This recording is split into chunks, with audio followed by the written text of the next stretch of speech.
Welcome back to another episode of Crypto and Things. I am your host, Scott Cunningham, aka Scott C Business, and today we are going to be looking at Metamask, Metamask swaps, and then comparing that with some of the exchanges that Metamask quotes, and then actually looking at these other exchanges and comparing the gas fees, the network fees, as well as the actual prices for a couple different coins and how that compares to Metamask. If you want to save yourself some time, don't use Metamask swaps because they charge you anywhere between 30 to 60 times the price in network fee. I have no idea why. It is absolutely insane, but I will show you right on my screen right now. Before we get into all these exchanges that are actually decent, I'll show you Metamask swaps. So you can see here, this is Metamask. This is what it would normally look like, and they've added the swap feature. When you click on that, it gives you the option to then swap. The convenience here being that it's all done within the same wallet, in the same place. Very simple, very easy, but you're going to spend crazy amounts of money on fees, so it's not worth it. So here it's checking all of these exchanges, and then it's going to give you the best quote. But again, still going to give you a worse deal because they're going to take a percentage right here. And they're going to charge you anywhere between $30 to $111 in network fees. You can see the quotes here, $30, $37, $62. It doesn't make sense at all, ever, to use MetaMask to swap, right? And swap exchanges are really just for Ethereum and ERC20 tokens and swapping those around. Sometimes also NFTs and collectibles, but it's mainly for Ethereum. If you want to use something outside of Ethereum, there are some exchanges that do this, like SimpleSwap. Though this is not a perfect, solution. It's not a smart contract. You send it to them, they do the trade, and then they send it to you. It's not 100% secure. So, for example, I've sold LBC on here before, but the price was changing so much that they couldn't get the deal, and then they just didn't do anything. They didn't refund me, and I didn't get the trade. So then I had to contact them, go through support. Eventually, I got my money back, but you have to go through all this extra work, and it has to be done manually. I can't imagine this scaling very effectively if a lot of people use this. But this is very useful to be able to do things outside of Ethereum.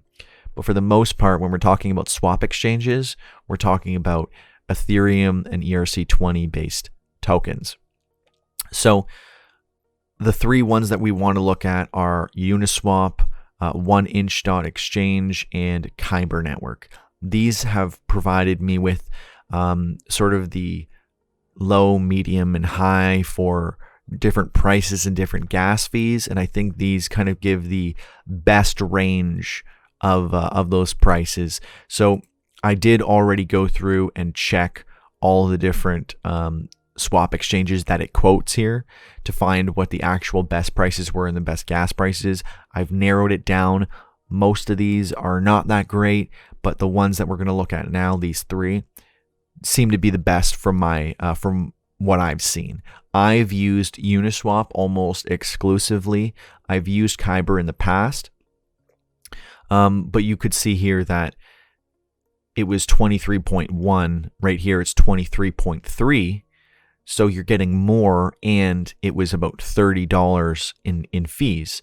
The fee here is very, very small for the liquidity provider. And then when you actually go to pay, you'll see what the gas fee costs you, which is only $1 on Uniswap. If you're unfamiliar with what gas fees or network fees are on Ethereum, essentially you are paying a small fee to the miners who are keeping the network running, and that's just to keep the blockchain going, and that's good and fair. And it changes based on usage and the time that you're making the trade and stuff like that. It'll always vary, but right now, it's about $1, right? And it'll be different on different exchanges. So this is the point of comparison where we want to look at the price, how much can you actually get, and then what is the gas fee? Because the main difference here that you would want to like, use different exchanges for is, see, this one has the lowest gas fee for only 53 cents, which is about half of Uniswap. This makes sense if you're going to be trading a very, very small amount, because if you can save 50 cents and you're spending like, $5, then that's a pretty big amount of savings, but you're getting less BAT. But the amount you're getting less is basically going to make up for the gas fees. I mean, you should actually calculate this to make sure that you're not losing money, but if you're doing a very, very small transaction, it might make more sense to go somewhere with the lowest gas fee. But if you're doing a larger transaction, it probably makes more sense to go to the place that's going to pay you the most, the best price, right? So you can see here, 23.32 on Uniswap and 23.38 on Kyber. Now, these values are very small, but that's only because we're putting in 0.01 Ethereum. So it's only a $6 trade. If we were spending like a full 1 Ethereum, then the difference in price is obviously a lot more pronounced, and you'll be making, there'll be a big difference in the price here. But on Kyber, you pay a much, much higher transaction fee. So 0.08 is somewhere around like $5. So almost 5 times the amount that you'll be spending on Uniswap. And that is very significant, because the only way that you would want to ever spend, $5 is if you were getting a way better price. And the only way that you would get a way better price is if you were buying in a massive quantity. So you can see here, if we were buying with 1 Ethereum, I would end up getting 8 more BAT for this trade, right? And that's not enough to actually cover the transaction fee. So because BAT is only worth 19 cents, 8 BAT is not $5, aka, or rather $4 for the difference. So it's not going to be worth it. But say you're doing, 10 Ethereum, right? If you were doing 10, maybe the price difference might actually be worth it. But for the most part, you're best off to just look for a decent gas fee and a decent price. And from what I've seen, Uniswap offers this, right? It's a modest gas fee with a decent price. This is kind of like the in-between of the two, to give you kind of the best of both worlds.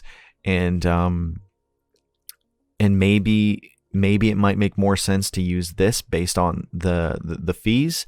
So obviously calculate them, check yourself, but these are the 3 exchanges that'll kind of give you the low, medium, high for pricing and gas fees. Compare those when you do that. If you don't want to waste your time comparing, personally, I really just use Uniswap. It's very, very simple, very easy to use. And if you want to do your swaps, this is going to be an easy way for you to do that in a decentralized way. So the thing that most people aren't 100% aware of is, like, if you're going to trade on a regular exchange, you typically have to send them money. You have to KYC-verify. If someone wants to be very decentralized in the way that they acquire crypto, and they don't want to send in like their ID, or maybe they don't have one, or whatever it happens to be, decentralized swap exchanges like these don't require any credentials. You don't even have to create an account. You just connect your wallet and you use a smart contract to make this conversion happen. So it is a great way to do things without having to go through centralized exchanges. And that is very, very powerful, because cryptocurrency is all about decentralization. So being able to make trades without having to go through any approvals or any verification processes is very ideal. Personally, I use Uniswap. It's the best for me. When I am doing things outside of Ethereum, I typically end up using SimpleSwap. But again, as I've said, it's not perfect. But I haven't had any issues where I did need to get my money back. I've contacted support and there hasn't been any issues there.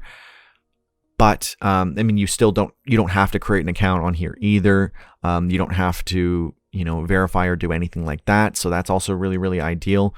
The only caveat I would say is between the fixed rate and floating rate, make sure to double check that so that you're getting the best value. And yeah, just don't use MetaMask for swaps. You're going to spend insane amounts of money. One thing to also be aware of is when you normally make trades with MetaMask, you get a confirmation window.